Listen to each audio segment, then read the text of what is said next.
안녕하세요. 10월 27일 금요일 아침입니다.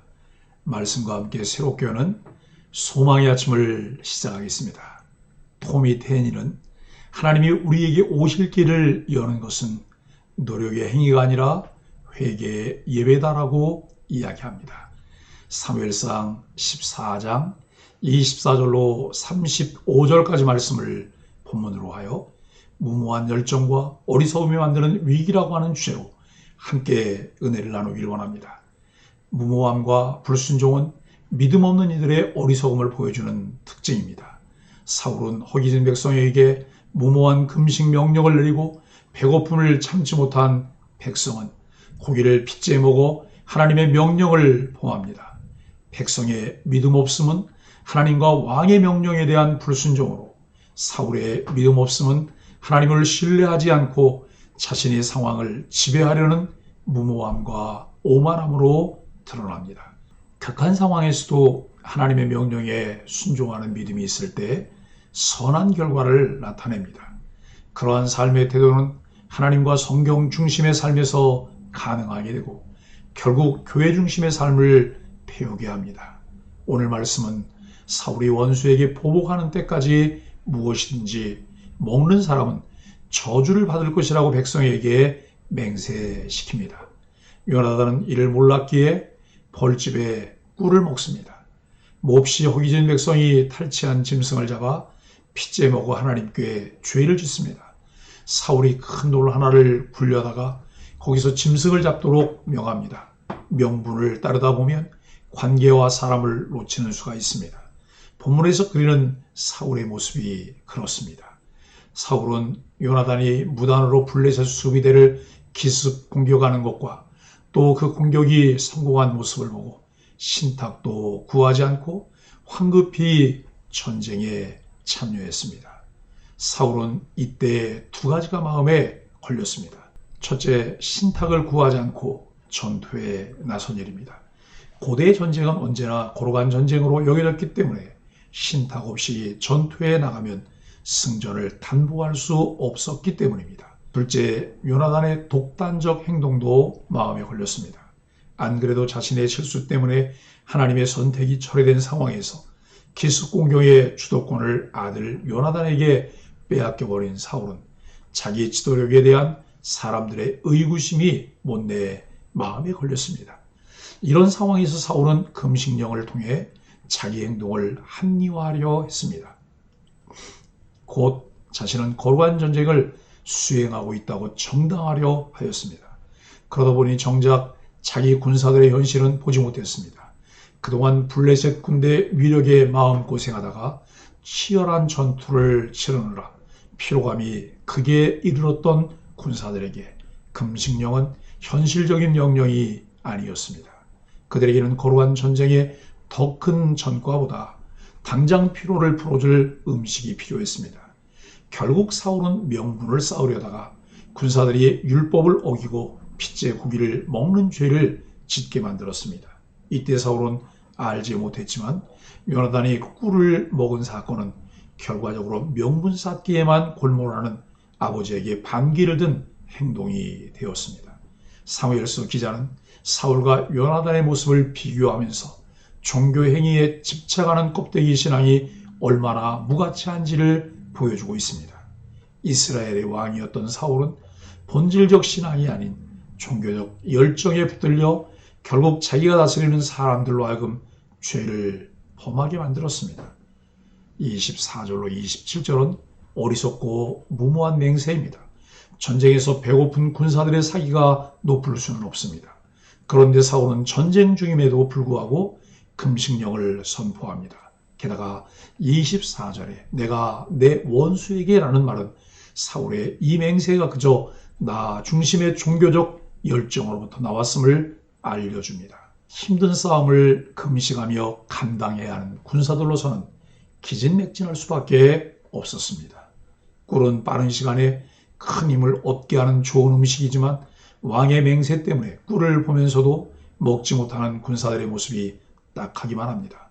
왕의 명령을 직접 듣지 못한 요나단은 그 꿀을 맛보고 눈이 밝아졌습니다.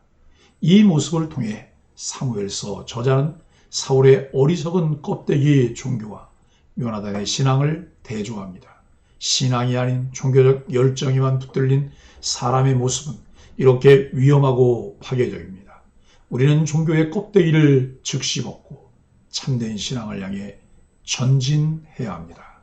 28절로 30절은 신앙인의 태도입니다. 기자는 하나님을 올바로 아는 참된 신앙인이 어떻게 생각하고 실천하는가를 보여줍니다. 요나단에게 군병 중 한 사람이 사울이 금식을 선포했음을 알립니다. 만일 요나단이 사울처럼 종교적 태도를 갖고 있었다면 그 말을 듣고 하나님으로부터 저주가 임하지 않을까 두려워했을 것입니다. 그러나 요나단은 아버지가 이 땅을 곤란하게 하셨다고 판단합니다. 이는 과거 여호수아 시대에 아간이 범죄를 통해 이스라엘을 괴롭게 했다고 할 때 사용된 용어입니다. 요나단은 군사들이 실컷 먹고 싸움에 임했더라면 블레셋을 더 크게 이겼으리라고 합법적으로 판단했습니다.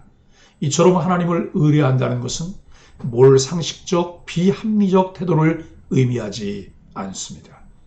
표피적이고 종교적인 태도와 신앙의 태도가 어떻게 다른지 이 말씀을 통해 잘 이해할 수 있습니다.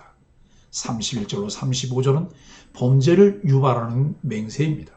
요나단의 담대한 믿음으로 이스라엘에게는 큰 승리가 주어졌지만 이스라엘은 큰 기쁨이 아니라 심한 피로를 느꼈습니다. 굶주렸던 이스라엘의 군사들은 율법이 피를 먹는 것을 금지함에도 짐승을 잡아 피를 다 빼기까지 기다리지 못하고 먹기 시작했습니다. 이는 사울이 선포한 금식령을 어기는 것보다 더 큰 죄입니다. 사울도 이를 알았기에 큰 돌을 굴려 제단을 삼고 그 제단에서 짐승을 잡게 함으로써 그 피를 하나님께 드리는 제사로 삼았습니다. 그러나 율법은 아무 곳에서나 번제를 드리지 말라고 가르칩니다. 이 모든 일은 사울의 왜곡된 종교적 열정 때문에 생긴 일이었습니다. 가끔 믿음이라는 미명 아래 무모하게 행동하는 사람들이 있습니다. 우리는 사울을 반면교사 삼아 무모함과 신앙을 분별해야 합니다. 선교의 아버지라 불리는 윌리엄 캐리는 하나님의 위대한 일을 기대하라, 하나님을 위해 위대한 일을 시도하라는 좌우명으로 유명합니다. 그의 선교 활동은 철저하고 꼼꼼한 계획과 실천, 평가로 이루어졌습니다. 그래서 후대 사람들은 그가 신본주의와 인본주의 사이에 거룩한 균형을 보여주는 모델이라 평합니다. 우리 역시 어리석고 무모한 종교적 열정을 믿음이라 착각하는 우를 범해서는 안 됩니다. 사랑하는 소망의 가족 여러분, 요즘 유행하는 풍조 중에 미니멀 라이프가 있습니다. 이는 꼭 필요한 것만 적게 소유하는 삶을 말합니다. 이와 함께 대두된 또 한 가지 경향은 젊은이들이 연애, 결혼, 출산, 인간관계 등을 포기합니다. 소위 N4 세대의 등장입니다. 이는 자발적 포기라고 볼 수 없는 것으로 젊은이들이 삶에서 중요한 것을 너무 많이 포기하고 있어 안타깝습니다. 그런데 정작 포기해야 할 것은 포기하지 않는 것 같습니다. 많은 사람이 자신의 안위, 물질, 사회적 성공 등은 더 열심히 추구하고 있습니다. 포기해야 할 순간이 있습니다. 그런데 아무것이나 포기해서는 안 됩니다. 세상에 허무한 것을 포기할 때 하나님의 것을 품을 수 있습니다. 하나님을 주인으로 모시려면 자아를 포기해야 합니다. 자기 주장과 고집, 자기만의 논리와 확신을 포기하고 하나님 말씀을 품어야 합니다. 그럴 때 우리를 붙들어 주시는 하나님을 경험할 수 있습니다. 권투 선수들이 경기할 때 몸에 너무 힘을 주면 헛방을 날립니다.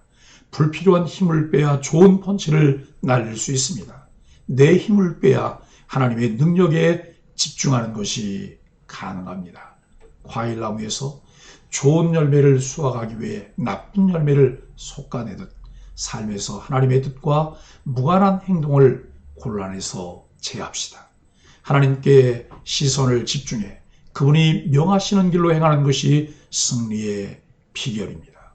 무모한 열정과 어리석음은 우리의 삶을 위기로 몰아가지만 하나님을 아는 바른 지식은 올바른 순종을 가능하게 합니다. 사울의 맹세는 금식의 내용보다 그 동기가 더 큰 문제였습니다. 그의 맹세는 하나님이 아닌 자신을 향해 있었고 자신의 소욕을 이루기 위해 하나님과 사람들을 이용했습니다. 진정 우리 인생의 모든 순간에 경솔하고 어리석은 행동을 하지 않도록 늘 하나님께 우리 자신을 맞추고 그분의 일하심에 우리를 맡기는 소망의 가족들이 되기를 예수 그리스도 이름으로 간절히 축복합니다. 함께 기도하겠습니다. 하나님, 지도자들에게 올바른 분별력과 판단력을 주옵소서. 하나님의 뜻을 묻지도 않고 자신의 무모한 열정만 앞세워 공동체를 곤란하게 하는 일이 없기를 원합니다. 하나님과 바른 관계를 맺어 하나님의 뜻에 겸손히 순종하고 공동체에 유익을 끼치는 선한 일에 쓰임받게 하여 주옵소서. 예수님의 이름으로 간절히 기도합니다. 아멘.